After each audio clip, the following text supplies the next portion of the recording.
Bueno, esta obra parte de un documental, de una entrevista que le hizo Claude Lanzmann, que es el narrador, el gran narrador del Holocausto. Claude Lanzmann es un cineasta judío que hizo una película que recomiendo, se llama Shoah, que es un documental de 9 horas. Muchos dicen que el gran documental sobre el Holocausto. Y él dedicó gran parte de su carrera a contar el Holocausto. Y uno de sus trabajos fue localizar y entrevistar a Maurice Rossel, que fue un delegado de la Cruz Roja Internacional y que visitó Auschwitz, logró colarse en el campamento de Auschwitz y visitó un campo que había en Juga, en Checoslovaquia, que se llamaba Terezín, que está en la localidad de Terezín. Entonces, en este documental, Maurice Rossel, este hombre, le cuenta a Lanzmann lo que vio allí y sobre todo, realmente lo que ves ahí es lo que no vio. A partir de ahí, Felipe Vega monta una dramaturgia donde crea un personaje de Ana Rossi, que es un trasunto de Claude Lanzmann, en este caso, en vez de ser un periodista, es una periodista, y introduce la figura de Primo Levi. No sé si has leído algo, sabes quién es Primo Levi.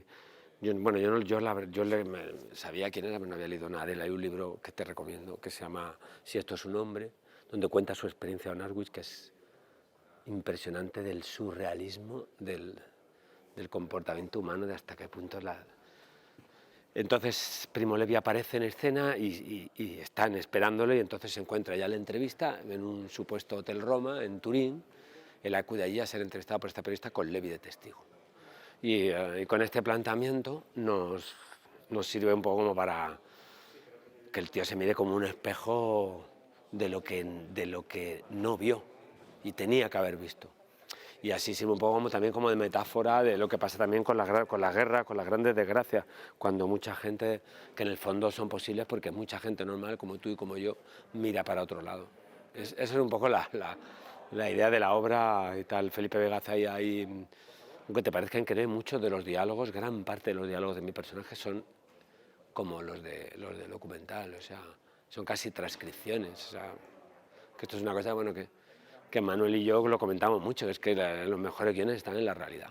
Y o sea, a veces en la vida la gente dice frases infinitamente más, en todos los sentidos, más potentes, más terribles, más hermosas que las que podemos escribir imaginando. Claro. Y bueno, y este es un poco así, el armazón de la función y luego a ver qué efecto provoca en la gente. Claro, tú interpretas al protagonista, Maurice Rossel. ¿Cómo es él? ¿Cómo es Maurice? ¿Y cómo es interpretar a alguien como Maurice? Bueno, yo creo que es uno de nosotros, lo que te decía, la verdad. Yo creo que nos reconforta mucho pensar, o sea, tú en Hitler todos pensamos que era un diablo, que era un monstruo, pero en realidad era una persona, como tú y como yo. Y el Holocausto fue posible porque millones de personas miraron para otro lado. O sea, de repente, no un país entero se va a convertir en unos monstruos. Y eso fue. Este personaje es uno de los nuestros, es un tío normal que está allí, él lo explica además, que él se apuntó en la Cruz Roja porque no quería estar en el ejército y tal, y de repente se ve en esa situación y reacciona como reaccionamos la mayoría de nosotros, que es evitando enfrentarse al dolor. Yo te diría, yo te lo definiría así. Y luego me preguntas que cómo lo abordo, cómo lo hago, pues un poco. Esto lo hablamos mucho con Manolo, ¿no? Yo creo que es actuar es cómo sería yo si fuera, o sea, lo abordo un poco desde mí, porque evidentemente yo no soy suizo, o sea, quiero decir que en el momento en que entramos en la convención de que hablo en español, porque si fuera la entrevista, por ejemplo, esta que te hablo, se le hicieron en francés. Tendría que hacer la obra en francés o a lo mejor en alemán, que seguramente es un idioma que también hablaba, porque por eso él se entrevistó con los alemanes. ¿Sí? Entonces, a partir de ahí, una vez que creamos esa convención, es un poco a ver qué tengo yo de eso, que me imagino que bastante. Claro, pero ¿por qué crees que Maurice intentó tapar estos crímenes tan atroces? Pues no los vio, porque llegó allí y no los vio, porque se toma distancia con las cosas. O sea, yo me acuerdo, yo soy mayor que tú, cuando pero estudié, no sé si estudiaste periodismo de edad, pues, ¿en la Complu? No, bueno, yo en la Complu. Y entonces o sea, me acuerdo cuando el genocidio de Ruanda, que me pilló así como recién acabada la facultad y tal, y yo era como, hostia, tío, joder, la gente que está muriendo en Ruanda, coño, cago en la puta, joder, tal. 1 millón de personas, muchas de una manera brutal, que seríamos incapaces de concebir el sueño si hubiéramos presenciado alguno de esos crímenes. Y estaba ocurriendo porque a un tío, Leopoldo II de Bélgica, se le ocurrió un día en una servilleta dibujar el mapa de África y crear un espacio antinatural que generó los odios y tal. En realidad, si lo piensas, la mayoría de los conflictos de la humanidad los vemos desde lejos. tú sabes como yo que un criterio periodístico es la cercanía. Es mucho más importante un muerto aquí en Madrid que uno en Ucrania. Entonces esto es un poco como, esto se aplica a todas las cosas. Él no vio porque llegó allí y tenía 25 años, era un tío muy joven, tal, el otro le trató bien y entonces no quiso verlo. Miró hacia otro lado, ¿no? Mira hacia otro lado, pero bueno, esto está documentado, por ejemplo, o sea, se sabe que los aliados, esto se explica también en la función, se sabe que los aliados ya sabían, tenían fotos. En 1945 no es como ahora, que los drones que tienes que escapar de fotografiarte en tu casa en el baño, pero se hicieron fotos de los campos, se sabían que existían los campos de exterminio de los aliados. Pero en una guerra el que quiere es ganar la guerra, no salvar a un... O sea, que te quiero decir que el asunto es más complejo de lo que parece, de que unos malvados están machacando a otros, ¿sabes? Hubo mucha gente que estaba en otra cosa, literalmente. Entonces, si tú me estás haciendo una entrevista, ahora escuchamos unos ruidos, parece que hay unos ruidos ahí, joder, tal. Bueno, vamos a ir con la entrevista tal, y luego cuando llegamos así, vemos que alguien ha matado a alguien. Pero, bueno, Maurice miró hacia otro lado. Sí, más o menos. Más o menos. La sociedad hoy en día hace lo mismo cuando pasan este tipo de cosas. Bueno, a ver, me haces una pregunta compleja, pues una respuesta compleja. Si tu pregunta es si un holocausto, un genocidio es posible, yo creo que totalmente. O sea, a lo largo de la historia ha habido un montón de barbaridades. O sea, ha habido guerra, gente que comete asesinatos brutales, pero la sofisticación y tal del holocausto, eso solo es posible en la modernidad. Y seguramente pueda volver a ocurrir perfectamente. ¿El surgimiento de nuevas ideas extremistas? En el momento en que se polariza, para empezar, una de las cosas que sucede, que de alguna manera sucede, yo qué sé, he visto el asalto a Lorca, he visto una gente allí como locos, o sea, y cuando vi el asalto al Capitolio, un tío allí con la cabeza de bisonte, si me cuentas que ese tío le ha pegado un tiro, no sé qué, o sea, me lo hubiera creído también. En el momento que la sociedad se polariza y los otros son gente a la que hay que eliminar, o sea, yo todavía me acuerdo del WhatsApp este que le pillaron a los militares, esto que decía, hay que fusilar 26 millones de hijos de puta, entre los cuales seguro que estoy yo, un actor rojo, vamos, o sea, yo no me libro, y tú también, por periodista y mujer. Yo qué sé. Entonces, bueno, en el momento que se dan esas circunstancias es un caldo de cultivo perfecto para eso.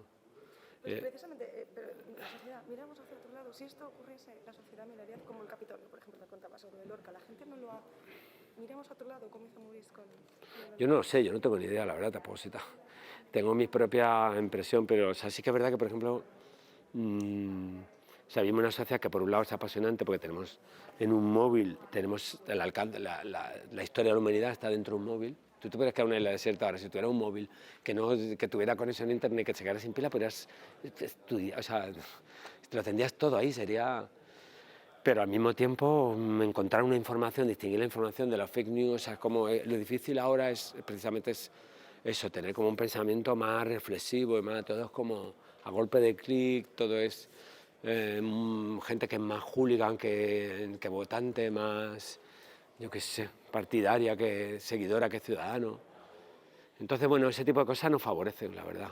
No favorece la convivencia, no favorece el entendimiento.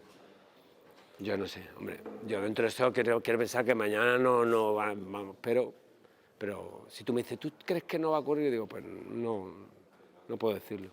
Llevas ya un tiempo alejado de los escenarios, de las tablas, y ¿cómo ha sido esta movida?